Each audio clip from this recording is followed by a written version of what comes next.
Yes. Thank you for being with us, Bill.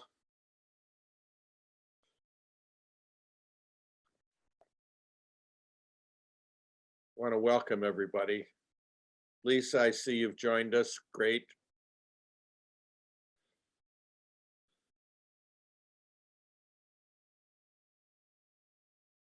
I think we should get started. Okay, let's get Let started. me introduce Susan Shelley, who is our president, who is involved in everything. Aside from having her own column in a whole slew of newspapers, she's the communications director for Howard Jarvis, a super expert on so many different subjects. And what I love about her most is when she writes a column, she does her homework and actually researches the information and doesn't just take it for granted from somebody. So with that, let me introduce our president, Susan Shelley.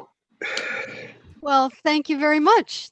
That's Denny Schneider. He's on our executive board. And let me introduce our other executive board members who are here. We have Ernie Hilger. Hi. Ernie. Hi. And is David DeVos here? David's here. And Vic Varick. And who did I miss? Ralph Croy. I don't know if he's on the call or not. So Valley Vote, if you're just joining us for the first time, is the organization that led the secession effort for the San Fernando Valley roughly 20 some years ago to try and secede from LA. And it's still going. We deal in educational issues, nonpartisan, on all municipal and state issues that affect voters in the Valley and in California more broadly. And welcome if this is your first meeting. So we always start with a flag salute. Denny, do you have a flag you can screen share for us? Of course I do. I have one in the background if you want it. Okay. Of course I do. There we go. Okay, join me in the Pledge of Allegiance. I pledge allegiance to the flag of the United States of America and to the republic for which which stands one one nation under God, individual with liberty and justice for all. Thank you very much. It is my great pleasure that we have here this evening a good friend of mine, Mayor Bill Brandt from Redondo Beach. Let me tell you a little bit about him.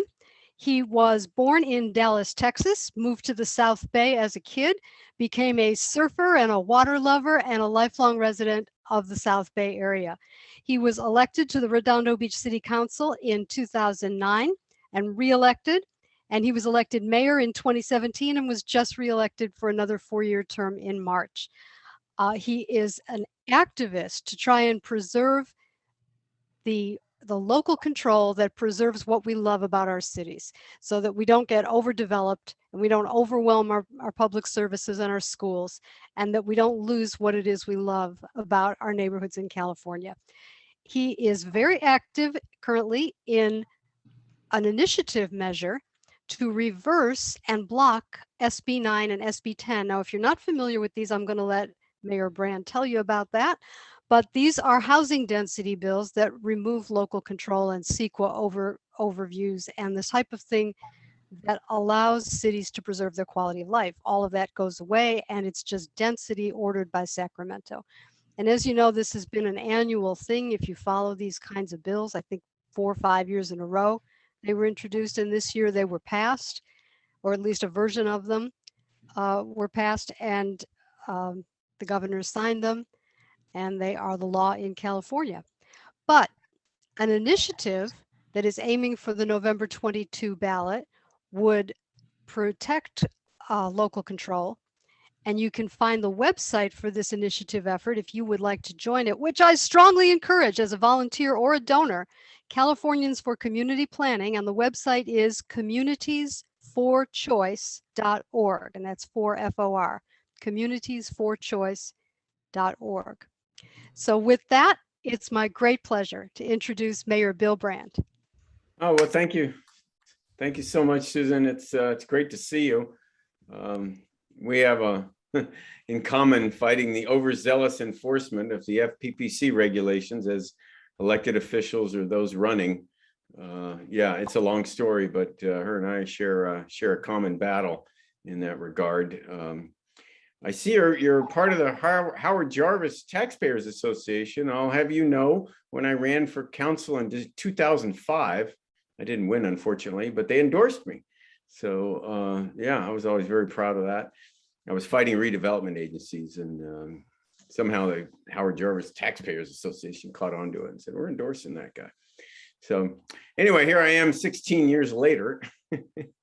As Susan said, I got elected in 2009. I was a local city councilman here in Redondo Beach for the waterfront district for 8 years. And then I got elected mayor 4 years ago, and then just got reelected for another 4 years. So yeah, I'm in for a little bit longer. But I've really always been local focused. I'm not trying to go to Sacramento or Washington or anywhere else. And I've really spent my time focusing on my local community. And a lot of it has to do, obviously, as you guys know, with land use, you know, and what kind of projects you approve or don't, or what kind of mitigations you get, or that sort of stuff. And so, yeah, what's been happening in Sacramento is very, very disturbing.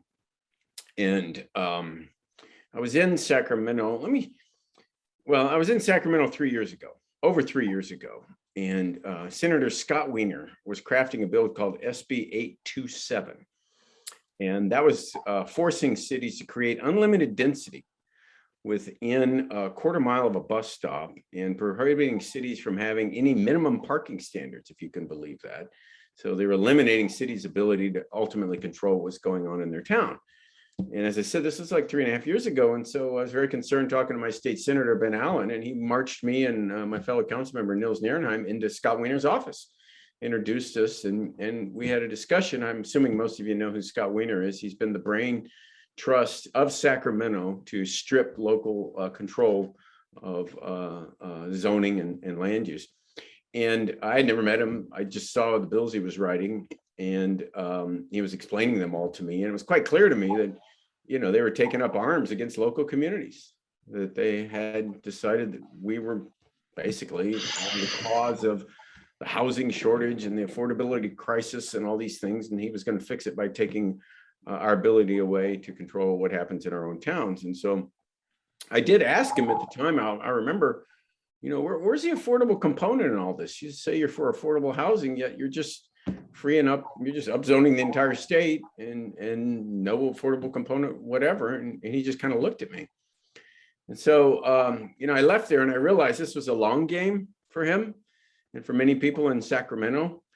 And that, you know, it was going to be a long game for us to maintain our own, you know, town's rights to do what we wanted to do where we lived.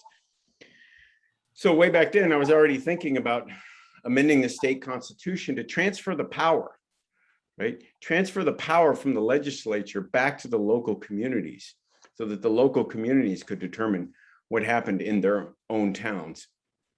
And so, yeah, I started thinking about an initiative early on.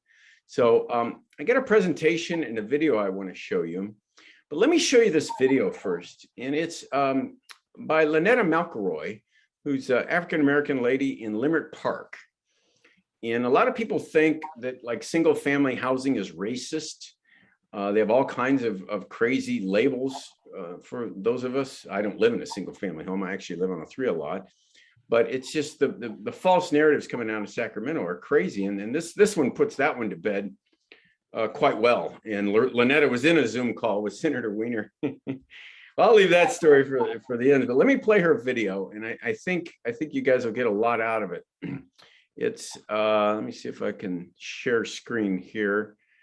And then you'll be able to see it. Yeah, it looks like I can. No, I can't share the screen. Who's ever controlling this? Is it you, Denny?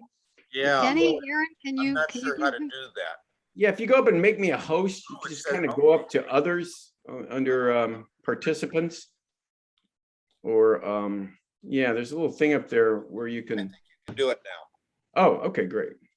Yep, I can. Thank you. So let me play this video for you guys. Can you see my screen yet? No. No? Give me just a second. Let me see what's going on here. I was hoping Lynetta could be on this call. Yeah, right. Can you see it now? There, now we can see your screen. Got Okay, it. let me, you guys watch this video. Let me play this video for you. In my 20 years in business, I built After several this very stupid successful ad. Give companies me a across second here. wildly divergent industries. Here we go. My husband and I have lived here for more than 30 years. Leimert Park is one of the oldest, stable, middle-class Black communities in the country. Ray Charles lived here. Ella Fitzgerald lived here. Charles White lived here. In the California legislature right now, SB 9 and SB 10 will eliminate single-family zones. That threatens my community, and that threatens yours too. With SB 9, developers can tear down one house and put up 4 in its place. With SB 10, they can put up a 10-unit apartment house, and they can do it as often as they like. The threat is everywhere. Oakland, Sacramento, San Jose, upstate, downstate, no place is safe.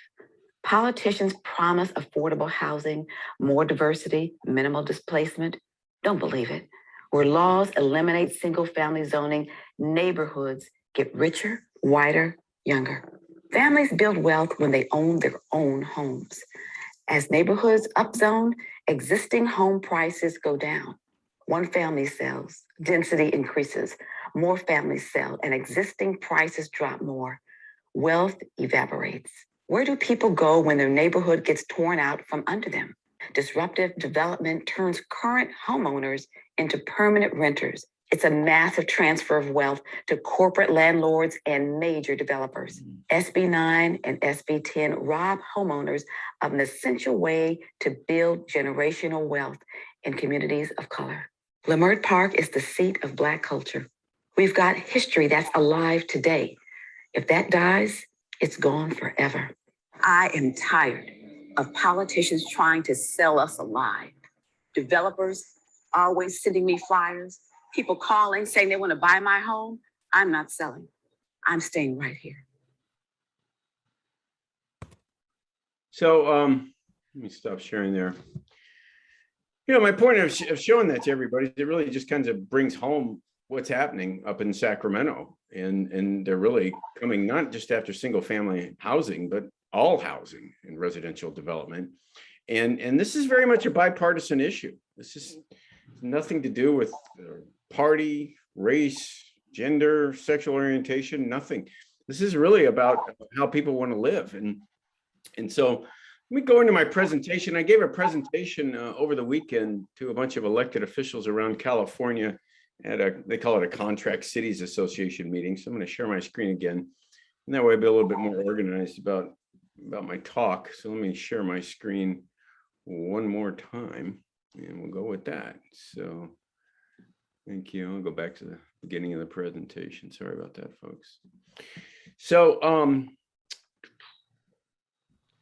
yeah, so this was just over the weekend. So really, we've got this initiative that amends the Constitution to make zoning and land use municipal affairs.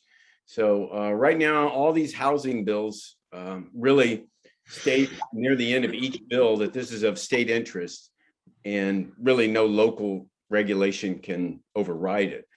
But if you amend the Constitution or you put it to a vote of the residents of California and they vote to amend the Constitution to make zoning and land use communities affairs, well, then it shall be. And they can't write a law to override it. And the only way they could override it is by putting another amendment to the Constitution on the ballot. Any amendment to the California state constitution has to be approved by the voters. So the fundamental question in all this, and there's a lot of complexities, but the real fundamental question throughout all this is who is better suited to set zoning and other land use regulations for your town, the legislature in Sacramento or local cities and counties? I mean, do you want a state assembly member from Yolo County or a state senator from Imperial County determining zoning in San Fernando Valley? I don't think so. No, it's always better to have the locals doing it. And unfortunately, Sacramento is scapegoating cities instead of collaborating with us. I thought 3.5 years ago, we'd be collaborating with the state, find a way to get, you know, more affordable housing in areas where it's needed and that sort of thing. But really, no, they've taken up arms and they're blaming us for everything The housing shortage is caused by local regulations, which I've yet to run into an elected official in California at the local level anyway, who is trying to stop projects and doesn't want more affordable housing in their town. I've yet to find that, but that's the mantra. And many towns, and I asked this question to other local officials, are having to upzone their towns to meet their RENA allocation. Some of you know what that is, but we're required to be allowed to have certain amount of zoning in our towns, which many towns already do, but we're going up even higher thinking now that's going to happen. And then fundamentally, what most people don't realize is that housing costs cities more than we take in revenue. So while taxes from real estate is the highest revenue generator in cities, well, residential real estate is also the biggest cost driver. So for Redondo Beach, for example, we have about $100 million a year budget. We bring in about $35 million in property tax revenue from residential real estate, but that drives about $70 million in costs.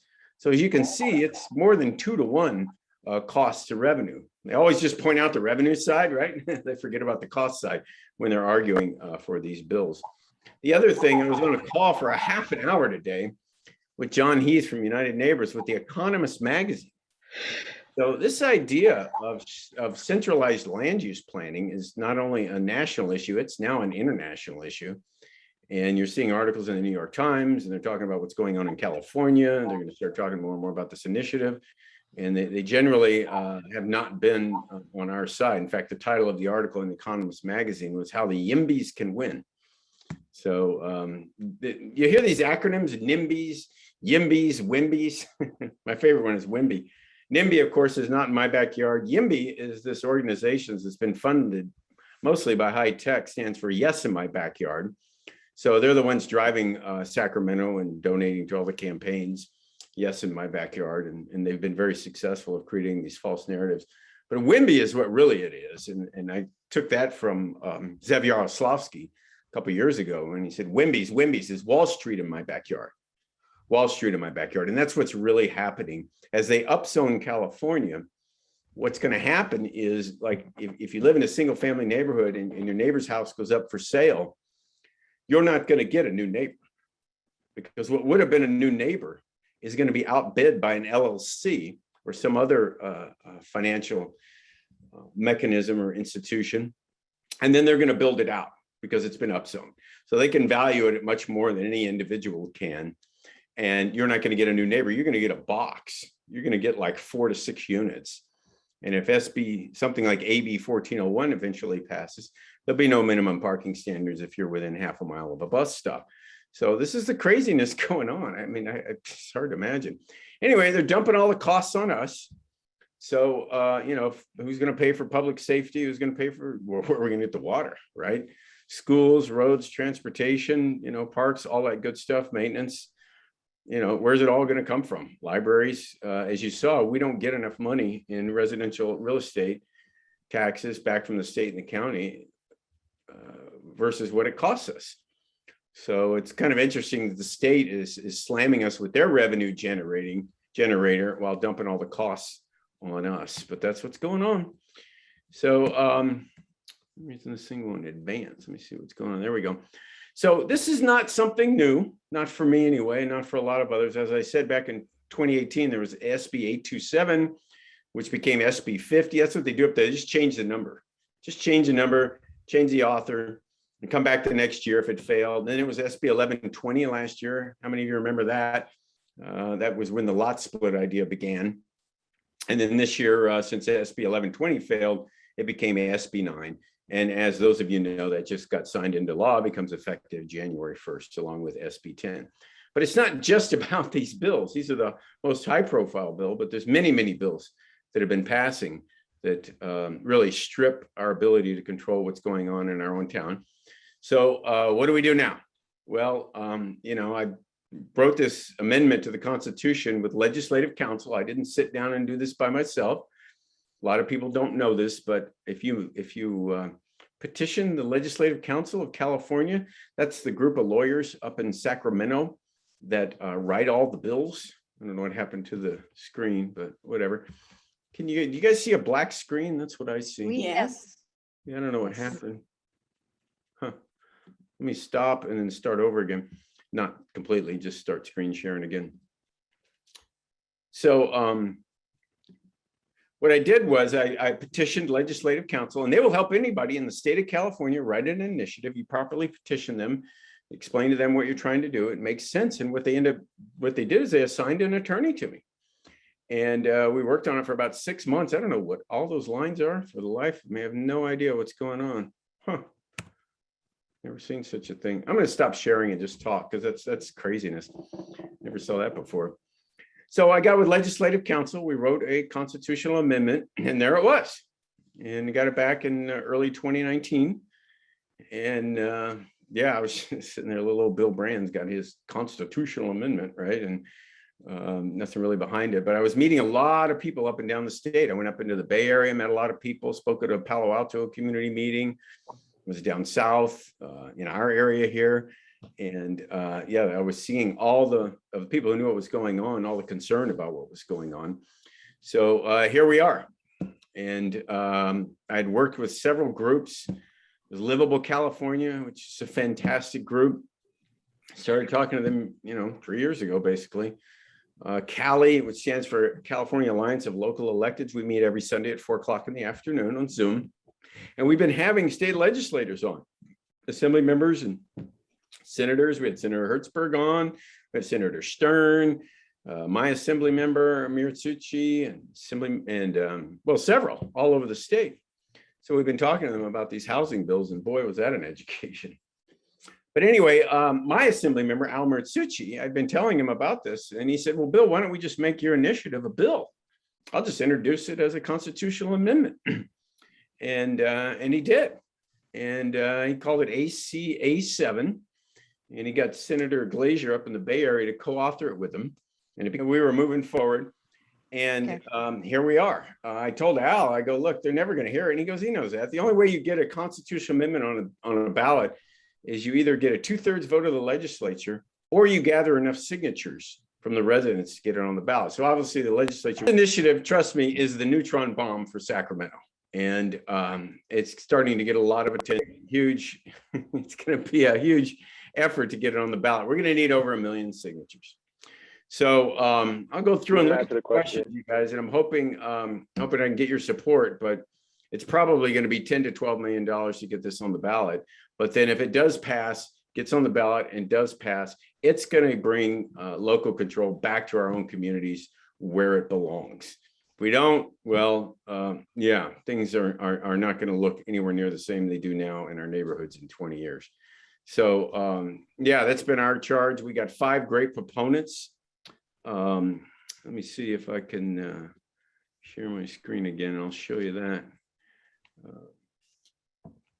Yeah, we have 5 great proponents. John Heath, President of United Homeowners Association. Jovita Hernandez from city of Brentwood. There's a Brentwood up in Northern California for choice.org. That's our website. We're just getting spun up. And it's just going to take money at this point. We've got a great group of volunteers building up the infrastructure behind this. I've never done a statewide initiative. Neither have they, but we're hiring some real professionals. And it's just going to be a Californians for Californian planning. Right now, it's called the Californians for Community Planning Initiative. We're thinking about changing the name today, something a little bit less wonky, but that's where we're at. And so I'm going around and talking to groups like you guys, as well as others, the proponents, and even people that aren't proponents are going and talking to neighborhood groups exactly like this to get their, to educate them, build awareness, get their support, financial and volunteers. So it'll be a combination really of volunteer and financial efforts to get this on the ballot. So yeah, we're just counting. It's a grassroots campaign. There aren't going to be any big financial entities, developers, or big tech. Big tech is for all this forced housing on everybody. And so it's going to be up to us. So that's where we're at. And I'm happy to come back and talk to you guys anytime, and probably better to have another proponent, maybe John Heath from United Neighbors. And yeah, with that, I'll look through the questions and see if Well, If you I guys have a any couple of questions. Or if you have any, Susan, that you can already feed me, that'd be great. Yeah, Oh, I and let me say this real quick. It does undo all the bills that passed related to zoning. So the biggest question I get is this going to undo SB 9 and the other bills that have passed that many of you know about? And the answer is, if it has to do with zoning, yes, it will. So when I was first crafting this, I was concerned about a retroactive clause. Right? We got to go back, right, before some of these other bills. And the attorney said, well, no, Bill, you don't have to go back. The power will be in your hands now, and those will be null and void as they relate to zoning. Does it impact CEQA? Agencies will still have to study environmental impacts. This is a transfer of power, folks. This is not forcing affordable housing, anything like that. It's just a transfer of power back to the local communities. So a lot of people have issues with everything. It's not changing nearly as much as people think. It's just giving the power back to the local communities. So a bill like SB 743 from, I think, 2013 that said that if you're going to build something near transit, it doesn't need a traffic study and it doesn't need an aesthetics study. And one other that it doesn't need traffic, parking, and aesthetics, I think. Does it undo that? I haven't read that bill, Susan, so I can't say for certain, but are those required, or it just alleviates cities from having to do that? It prohibits them. Okay, yeah, so it, this will be back to the cities. So yeah, but it's not related to zoning. So my guess is it's probably not going to impact it. But yeah, if it forces zoning, then yes, it will not. Yeah, there are some exceptions, right? We accepted large infrastructure, transportation, water, communications, those sorts of projects. The Coastal Act, we didn't want to get into, undoing that. There's too many opponents to, if we were trying to do that. We're just trying to get the control back to the local communities. So. And what about something like Project Home Key, where there's an exception, cities can't get in and do any kind of review on the Project Home Key conversions? Does it undo that and give that control back to the cities? Well, you're talking about specific bills, so I can't really say, Susan. Let me say this, folks. We're still in the 30-day comment period. So what this comment period is for, and it ends September 27th. You go on the Attorney General website, and you will see the initiatives that are proposed for the November 2022 ballot, and you can click on the box comment, and you can make those sorts of comments, ask those sorts of questions, or recommend amendments to our amendment. So yeah, I've never been asked specific questions like that. So it's good though. I appreciate it. Okay. Well, sorry to blindside you with that. Where is the League of Cities on this? Does the League of Cities or the Charter Cities group have an opinion about this initiative? Well, if you talk to the individual members of the League of California Cities, they'll tell you they're all for it. If you talk to the very upper echelons of the League of California Cities, they'll tell you they're against it. They won't tell you they're against it. They'll say, oh, they have a lot of questions and it'll do this. And we don't know about this and that. And we're very concerned. But the fact is, the very top echelons of the League of California Cities, I think, are opposed to this. And as I spoke to their executive director and their legislative director, it's clear that they are trying not to get involved. And I think it's rooted in their desire to want to work with the legislature on many other issues. And if they come out with this, well, I mean, this will be the neutron bomb for everything for much of what they've been trying to do. I mean, everything they do up there isn't horrible, right? But this is, and it's been their rallying cry for years now. And so I don't think the league, upper echelons anyway, want to lock horns like this. But if you talk to individual members, local elected officials all around the state, and they come to understand this, they're for it. Okay. We had a question from David DeVos, a member of our executive board, about Bob Hertzberg changing his vote. What can you tell us about the senators from the San Fernando Valley, Senator Stern and Senator Hertzberg in particular? Well, Senator Hertzberg was on one of our calls, and he's very smart. He's one of the most prominent legislators up there, if not the most prominent one up there. He authored many books and knew a lot about land use. He knew about this push-pull between state and local governments. This is not new. When California formed as a state, there was a big battle up there about how much power the state was going to have over counties and cities. And, this is back in the 19th century. And then they had a huge battle in the early 20th century where Governor Hiram Johnson got elected governor. And they amended the Constitution to allow for initiatives in California. So this is not new. And Hertzberg was well versed on that. He did say at least twice that Tony Atkins is my boss. And for those who don't know who Tony Atkins is, she's the Senate pro tem. He said that at least twice on the call. And so we were hoping that he was going to get on our side, as we do of all the legislators. But ultimately, what we've learned about Sacramento is that it's kind of a club. And the leaders of the club right now are Tony Atkins, Anthony Rendon, and Governor Gavin Newsom. And if you're not in that club, well, you're not going to get your bill passed. You're not going to be chair of important committees. It's not going to be fun for you. So that's why I'm so proud of my state assembly member, who is a Democrat, by the way, Al Ritsucci, for going against this. Because, so they're all kind of falling in line now, right? Because they want to maintain, they have a lot of things they're working on. They have other bills they want to get done. And this is like their, Tony Atkins deal. And so why they changed their votes, you have to talk to them. But that is what we've learned about what goes on in Sacramento. They don't care about the constituents in a lot of these issues, or the local elected officials. Once they get up there, we don't count. They won't say that, and they don't think that even. But in reality, when you see polls showing 70% of the populace against SB 9 and they pass it anyway, what does that tell you? Yeah. So we have a question. Does this affect the California Coastal Commission or any other environmental commissions and their reviews of land use projects? Well, one of the exceptions is the Coastal Act. So the Coastal Commission still be in force, and Coastal Act will still be there.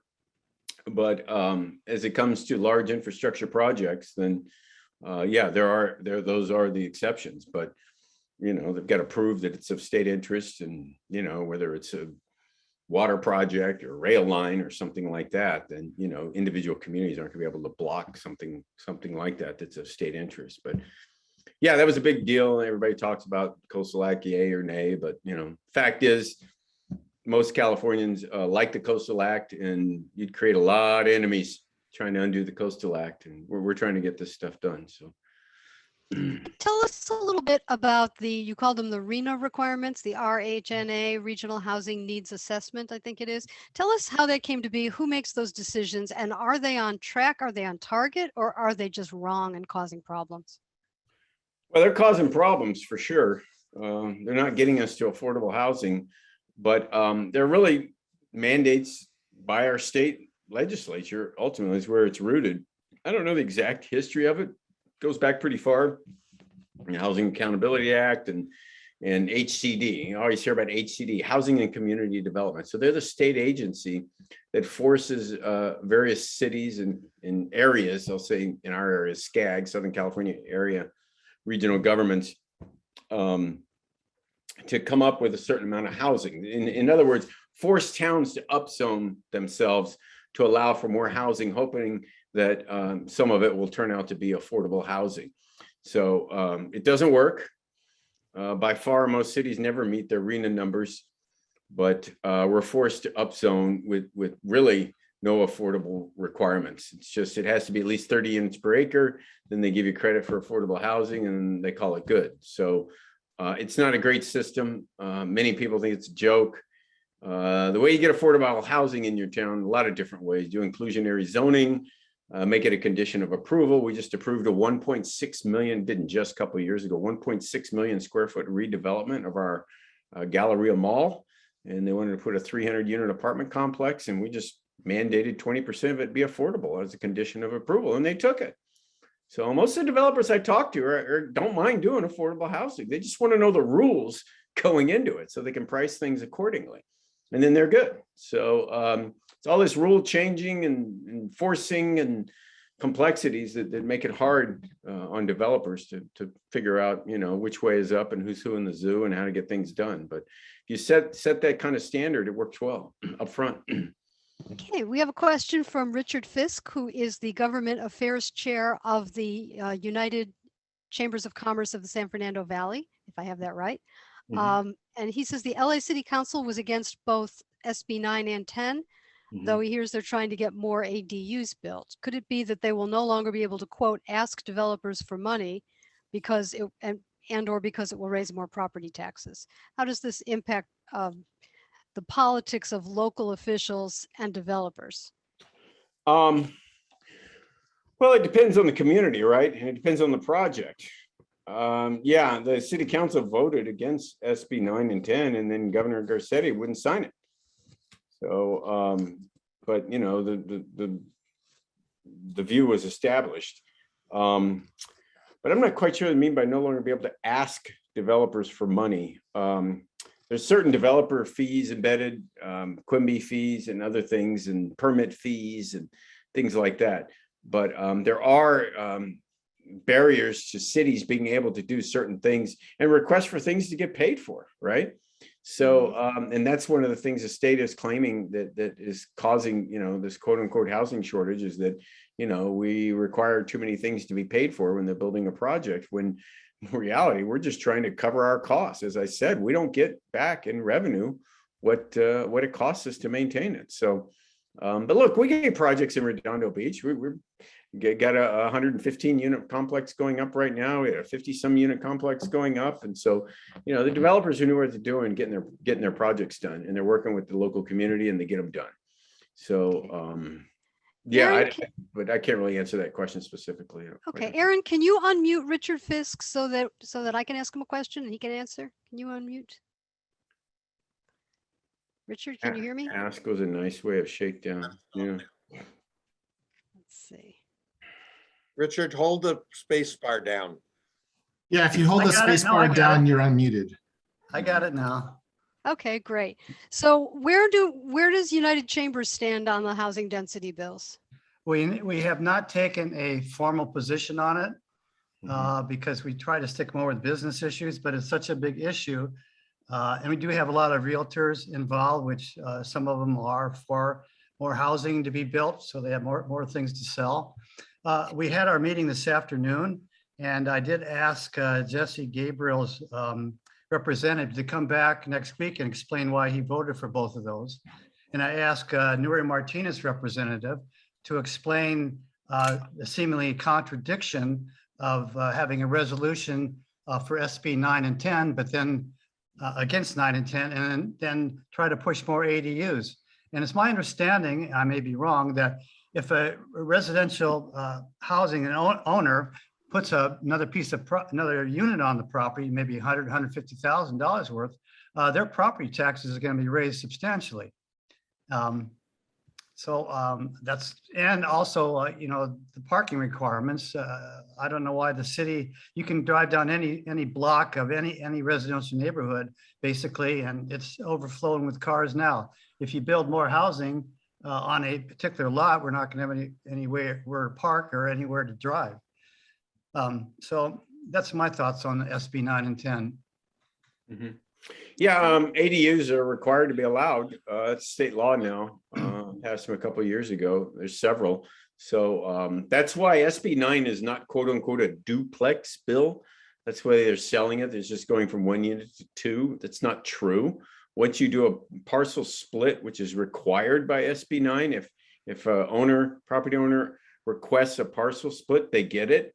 And then other state laws, I forgot the numbers, require ADU on each parcel, 1 or 2 ADUs. So that's why SB 9 is not a duplex bill. It'll actually be 4 to 6 units it could be 4 to 6 on your neighboring lot. So, but yeah, parking requirements, AB 1401 this year went down in committee, but it eliminated a city's ability to set minimum parking standards.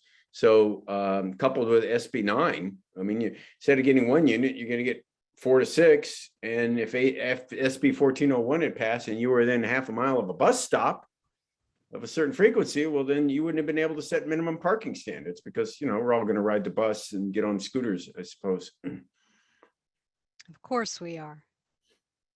I can address that a little bit for you.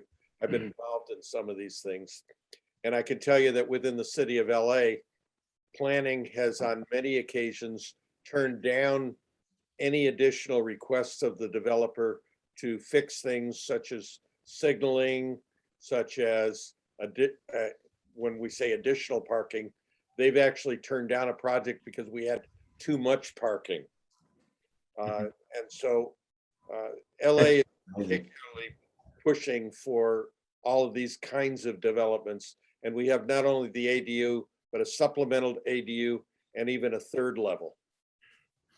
Yeah, and they think that somehow prices are going to go down. You know, this whole supply versus demand, we just build more and prices are going to go down. Well, then why are the most densely populated areas like San Francisco the most expensive areas? Right. And you look all around the world, the most densely populated areas are the most expensive areas. I mean, the prices don't come down. People live there for a lot of reasons. It's not simple supply and demand. So has anybody in Sacramento thought through the type of risks that we had in 2007 and 8 and 9 from corporate investment and debt in residential housing, tied to residential housing? Isn't there a substantial risk if Wall Street becomes everybody's new landlord, that some sort of a setback in the housing market could just cause mass sales and a complete crash? Yeah, I mean, you don't really know what's going to happen, right? But you are corporatizing and bringing in financial ownership of our residential real estate. And so as they commoditize our residential real estate, you don't really know where it's going to end. You do know that you're going to have a higher and higher percentage of renters because that's where the money is. So, you know, nothing against renters. I rented for 20 years before I owned my own home, but you need a good balance. And so, no one's thought that through. So then you bring it up, they just kind of look at you. I mean, it's, you know, I'm not that impressed with Sacramento's lack of forethought. They're really just looking at who's contributing to the campaigns and taking their marching orders right now from the Building Industry Association. All you got to do is look at the contributions. Scott Wiener took over $500,000 one year from the Building Industry Association. So I don't think that's what's driving him, but it certainly helps. It certainly is not a contradiction, that's for sure.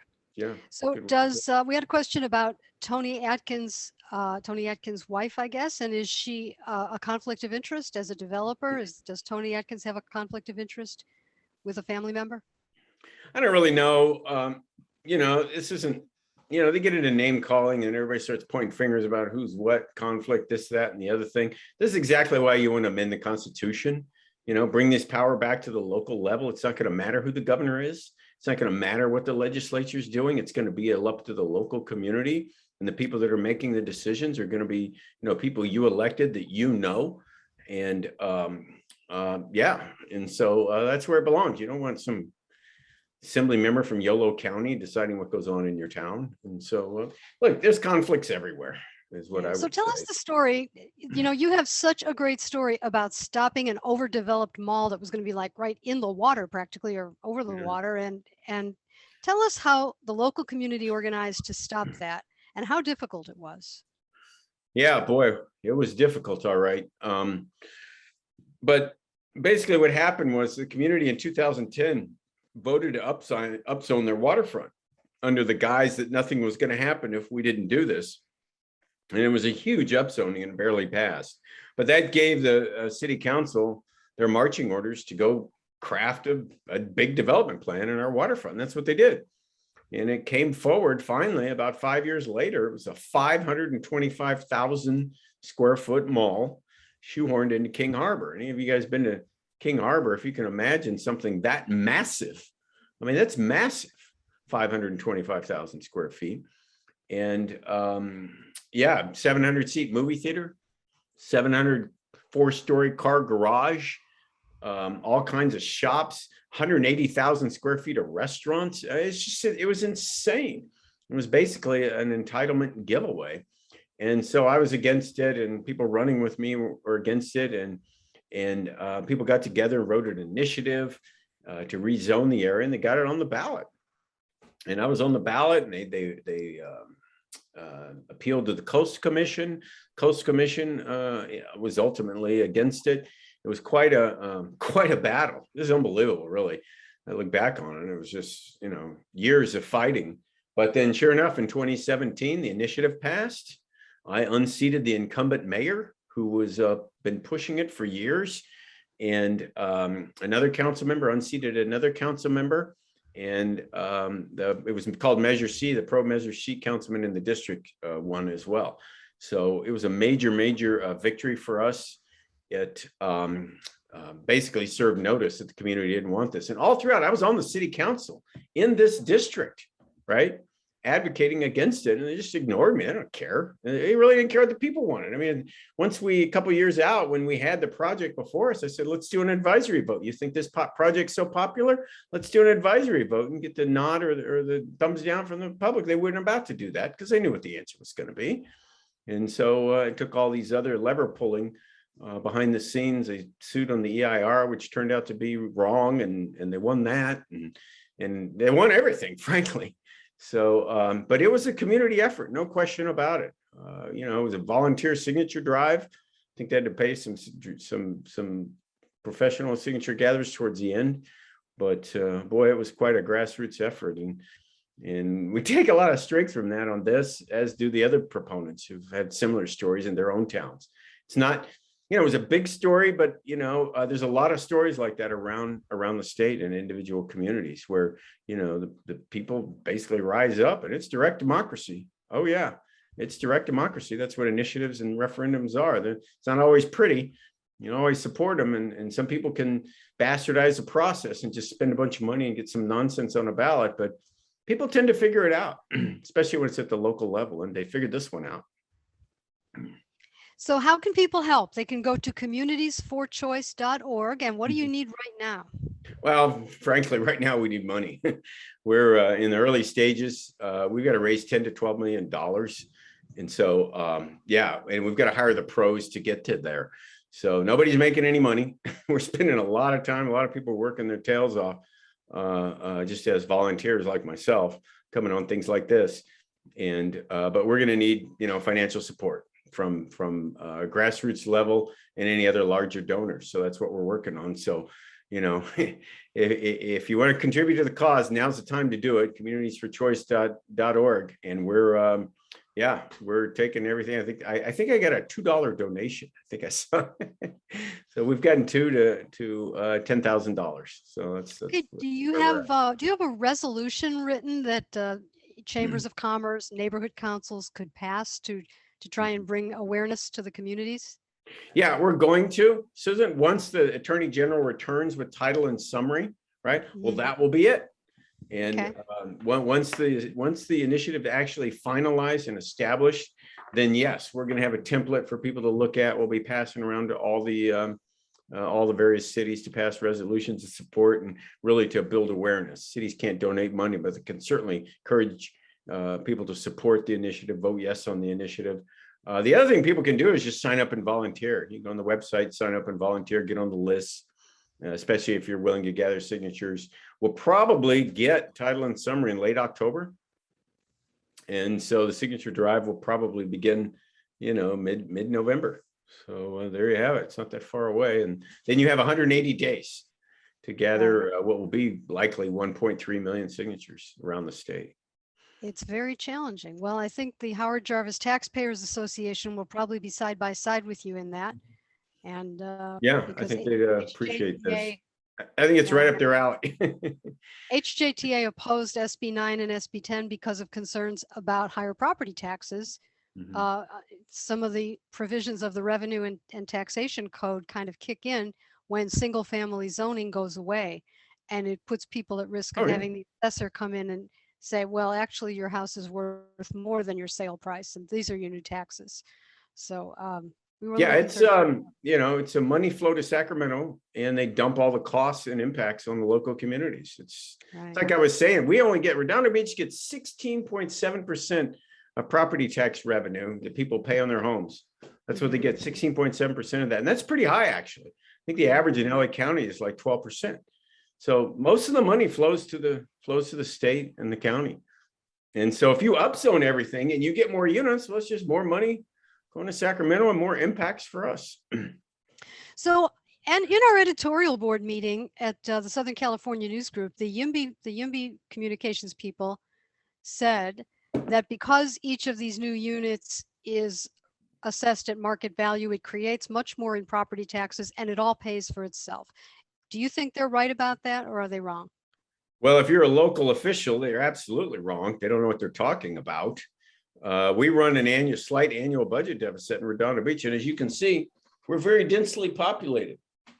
So, you know, if residential development paid, we'd be a very wealthy community. We're 11,000 residents per square mile. We're more dense than Long Beach. Everybody thinks we're some tony little beach town with cottages and overlooking the ocean. And we certainly do have that, but mostly we're a middle-class working neighborhood that is very densely populated. So they don't know what they're talking about. It's just a talking point, sounds good, blah, blah. But the money's going to flow to Sacramento, and it is market rate. They're exactly right. It's just market rate, right? We got affordable housing challenges. That's what we have. And they have no affordable component in this whatsoever. So it's the wrong tack to take. Right. Okay, I Okay. have an invitation for you to speak at the Granada Hills Neighborhood Council on October 3rd, and I will email that to you. So thank you, Karen, for putting that up there in the chat. Yeah, email that to me. I'll try to be there. And if I can, I'll find somebody to be there. Okay. Bill, would you post the address to donate? Yeah, I'll post the actual, I mean, you can go to the website and just go to the donate page, but I'll post the actual link to the donate page as soon as I figure out how to get out of this program here. Click on chat. Yeah, I'm just trying to get out of this While program. you're getting that, I'm going to make a mention. I'm going to mention because most of the people on the call are from LA City. And I think it's instructive, at least, to know that about 250,000 of these homes that we're being allocated to develop between now and 2028 will be done by upzoning our current locations. Yeah. And that's out of the new planning and land use plan from the general plan that's going to come to the Planning Commission in October. Yeah, well, they've got, I forgot what the RENA number is for the city of LA, but it's probably in the hundreds. Almost 500,000. It's Yeah, I was gonna say, it's got to be in the hundreds of thousands. 456,000 and change. How many? 456,000 and change Yeah, between now and 2028. yeah. I mean, it's just not going to happen. So it's folly. And you see a lot of it being built next to transit, and somehow they think that that's going to drive transit ridership, where the fact is you build market rate housing next to transit and transit ridership goes down. What drives transit ridership is affordable housing and commercial development. People who can afford market rate homes next to transit aren't getting on the transit. They're just not. Okay. We've got another comment that somebody wants to organize a webinar for multiple neighborhood councils so that it's a bigger crowd for you and a better use of your time to reach all these voters and donors in Los Angeles County. I think that's really important. Yeah, somebody organizes that, I'll show up. I'll Okay. show up for sure. So all our friends in the neighborhood council who are on this call, please put that together and we'll get you in touch with the mayor. Who else has questions? Anybody have a hand up? Anybody have a question that I missed in the chat?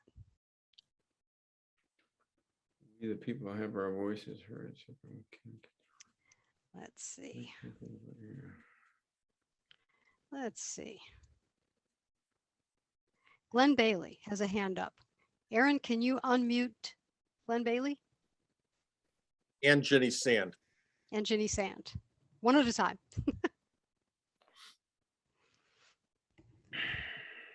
I think you can actually unmute yourself now.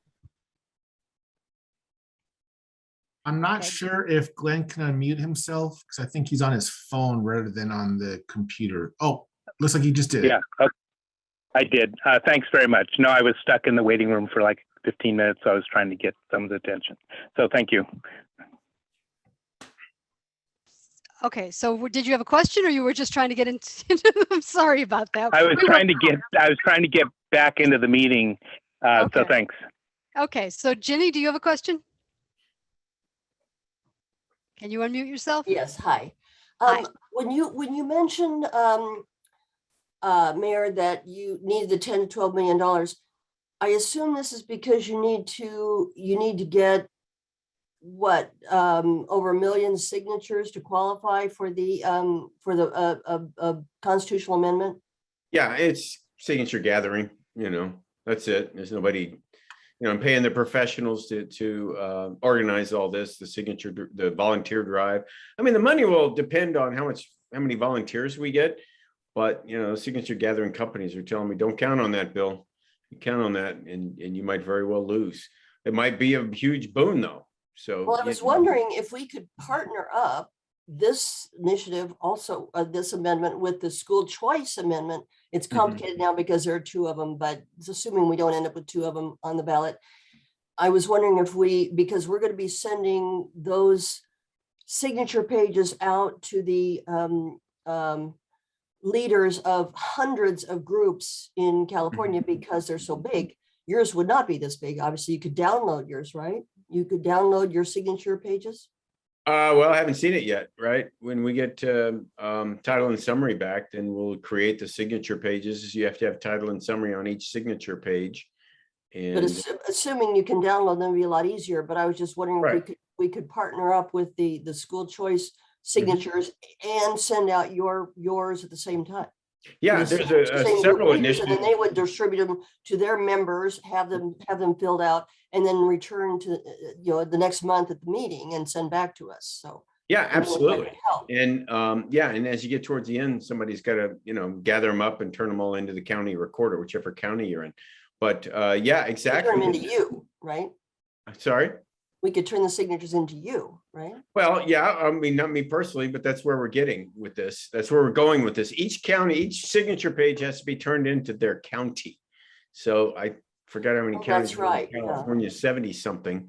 So, we got to set up a machine. And there are a lot of volunteers that are going to be getting signatures on other initiatives. And so, if somebody's signing one and they're interested in the others, they might as well be getting, 3 or 4 signatures. Like recall petitions, all kinds of things. Yeah. There's other initiatives. You go to the Attorney General's website right now, you'll see the ones that are there. Obviously, they're not all going to qualify, but yeah, they're all going to be trying. So. Yeah, I can help you coordinate that, Ginny, and be a go-between. And the Howard Jarvis Taxpayers Association. I think it'd be a great idea. Why should we do one at a time? When we can have people sign. Well, exactly. If you've got volunteers that believe in these causes, look, I've already been approached by the guy who did the governor's recall, and they're interested in a couple other. Which one? Orrin Heatley. Orrin? Okay. Yeah, they've got other initiatives that they're interested in, as well as this one, and they even think this one may be the draw. But it just depends. You never know. So if you're out there gathering signatures and you believe in a couple of the initiatives, take a couple of books with you. Yeah, just so everybody knows, the rules are changing because of AB 5. So it used to be possible to do professional signature gathering for a lot less money, but now everybody has to be an hourly employee instead of being paid by the signature. And there's another bill on the governor's desk that might make it even a little worse than that. So that's where these $10 to $12 million estimates came from. Yep. That is so AB 5 is so destructive. Yeah. It's it had a lot of effects, but as we know, the people in Sacramento don't like direct democracy. They're not terribly interested in people in the local areas doing initiatives to undo what they've done, and they're going to make it as hard as they can. Which is why they're trying to make the recalls harder too. They're going to pass laws to make the recalls harder. Right, and it's really important that we all stay active so that we don't get run over by a truck from Sacramento just because they've made the rules so difficult to exercise our rights. And don't get discouraged, because there's a lot of initiatives out there that will get on ballots that really were just funded by some corporation to get some special dispensation to themselves. Most of the initiatives are something like this. They're the reason why people put these together. And so, they're worth a careful look, as many as we get. It's royal pain. But referendums too. I wouldn't be one bit surprised if somebody comes up with a referendum on SB 9, right? Somebody could referendum SB 9, which would just stop SB 9. But, to me, that's just a very short-term fix, and you'll have to come back with yet another referendum down the road. So the initiative is really the one and done fix all. Somebody has a question. Excuse me. Somebody has a question about who titles the initiative. The answer to that is the Attorney General.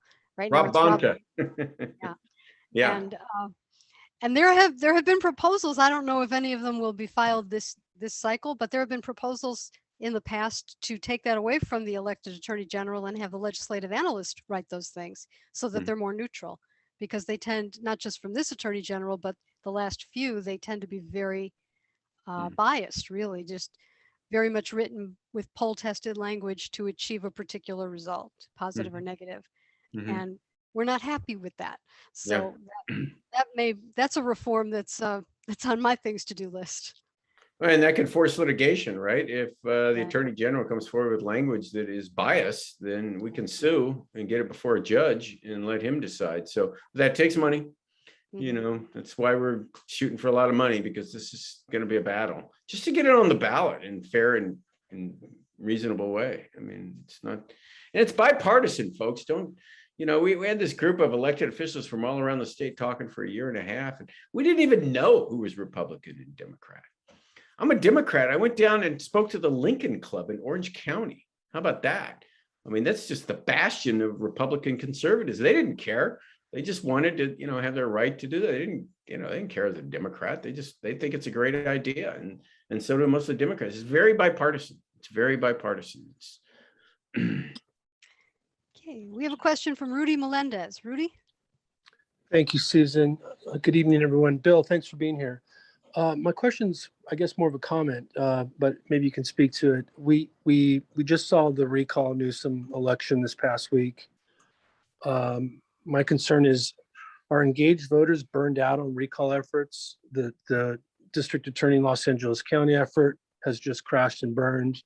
We're learning that the Nithya Raman recall effort is throwing in the towel.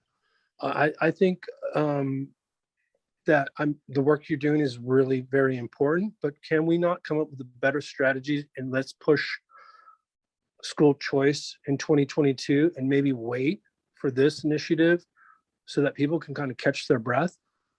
Thank you.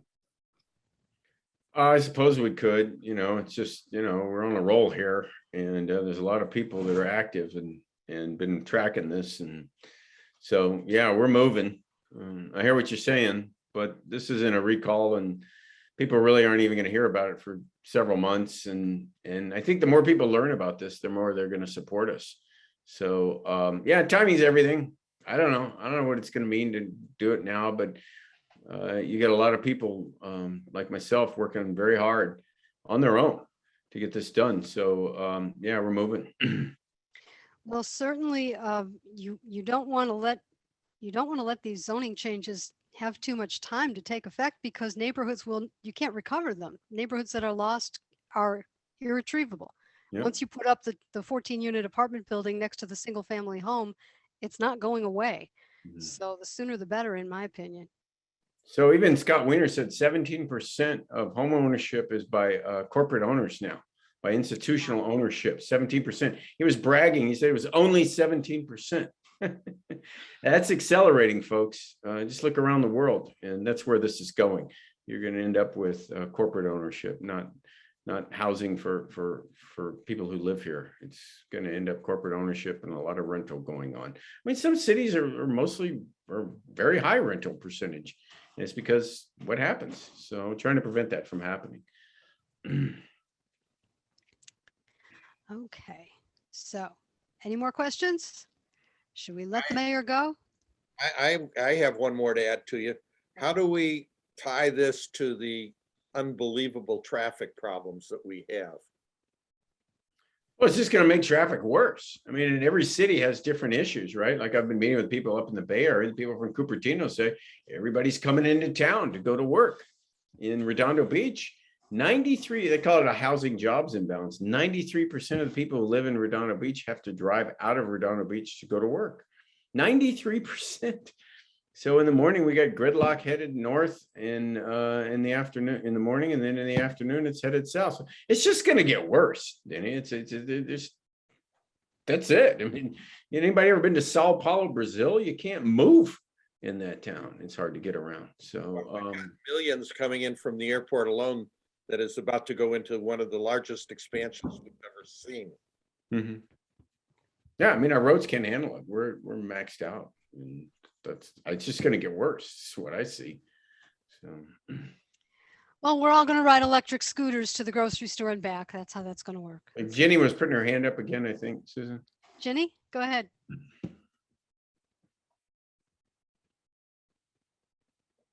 Jenny, can you hear me? Here we go. I just heard that our infrastructure plans in this state are $1 trillion behind in their funding. $1 trillion. And of course, our wonderful governor just sent out 75 billion in all that surplus, which is a joke. I mean, that's just infrastructure, and obviously teachers union 600 billion underfunded.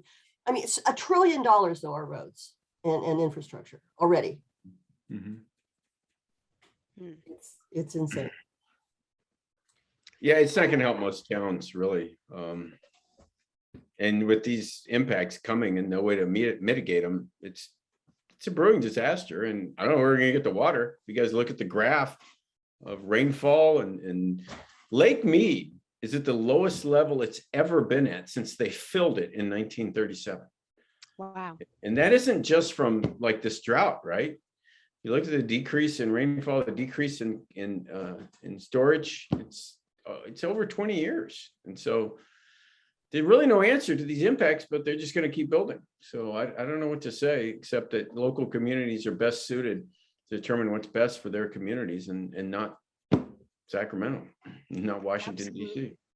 So everybody, please make a note, communitiesforchoice.org. For is spelled out FOR, communitiesforchoice.org. Go to the website, tell your friends, tell your neighborhood council teammates that they should get up to speed on this, because this is really important. If we lose single family zoning in California, which by the way, we have, it has now been abolished. And if we don't get it back, then these neighborhoods will never be the same again. And the only way you're going to be able to live in a quiet, not dense neighborhood is to leave the state of California. And that we don't want to do. We're going to stay, we're going to fight, we're going to win.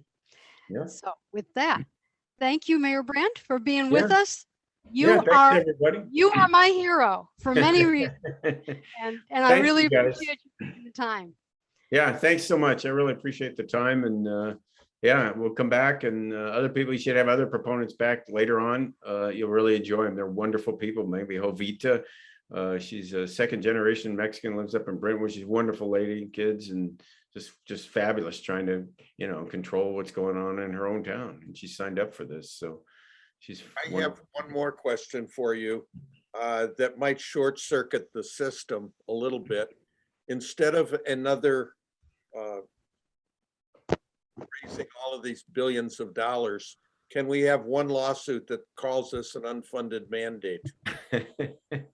Yeah, the problem is, what's an unfunded? I mean, we know what an unfunded mandate is, but then they'll get in fights about whether it is or it isn't.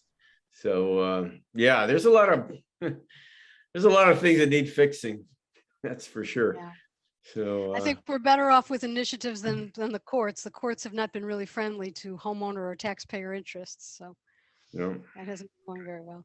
No, we got to vote. We got to have a vote of the people statewide to amend the Constitution. So they did in the early 20th century, right? That's how Hiram Johnson got swept into the governorship. It was like, we got to stop Sacramento from ruining our state, and we need the power of direct democracy to put a check and balance. And it's not easy to get an initiative on, right? It's not easy to get a statewide referendum. There's got to be some mojo behind it. So it's an important element to have, and I got other things to do with my time, but I just think this is too important. So we're going. Well, thank you so much for spending some of your time with us tonight. We really appreciate it. And thank you, thanks everybody, for the time, you guys. Valley Vote tonight. We thank you. We will see you next time. Thank you. See you guys. Bye. Well, Susan, you'll be writing about this, right? I will be. Undoubtedly. Over and over and over. Over and over. Good night, everybody. Thank you. Everybody Thank for you. your patience as well. And thank Yes. you, Thank you, Aaron, for fixing the problems. our resident expert. Much appreciated. Thank you for all of your help. And thank you for all indulging us with our visitors. Bye. Bye. Bye, everybody. Bye-bye.